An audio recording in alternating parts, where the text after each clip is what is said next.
ஐயா நீங்க விவசாயம் சொல்றீங்களா, அப்படி பார்த்தா பல நாடுகள் விவசாயத்தையே விட்டுருச்சு. அதை பத்தி நீங்க என்ன நினைக்கிறீங்க? ஆமா, இன்னைக்கு பல நாடுகள் வந்துட்டு விவசாயத்தை கை விட்டுருச்சுதான். ஆனா இன்னைக்கு விவசாயத்தை கைவிட்ட நாடெல்லாம் சோத்துக்கு பிச்சை எடுக்குது. நான் சொல்லல, சயின்ஸ் ரீதியாவே நீங்க பாத்துருப்பீங்க. சோ நீங்களும் ஒரு படிச்சவர் தான், அதை பத்தி உங்களுக்கு நல்லாவே தெரியும். அடுத்த கேள்வி. ஐயா ஆனா மக்கள் எல்லாம் தங்கம் விலை ஏறிடுச்சுன்னு தங்கத்தை நோக்கி தான் போயிட்டு இருக்காங்க. அதை பத்தி நீங்க என்ன நினைக்கிறீங்க? சரி, இன்னொரு 10-15 வருஷத்துக்கு அப்புறம் தங்கத்தை திரும்ப சோத்தை தானே திங்கணும். அதுக்கு விவசாயம் வேணும்ல. இன்னைக்கு 5க்கும் 10க்கும் விவசாயத்தை எடுத்துட்டு நாளைக்கு 5க்கும் 10க்கு நீ கையெழுந்து நிப்பியா?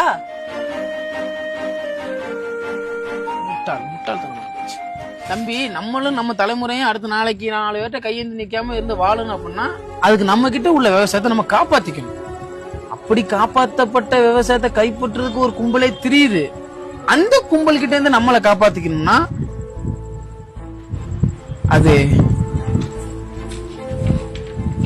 நம்ம கையில தான் இருக்கு.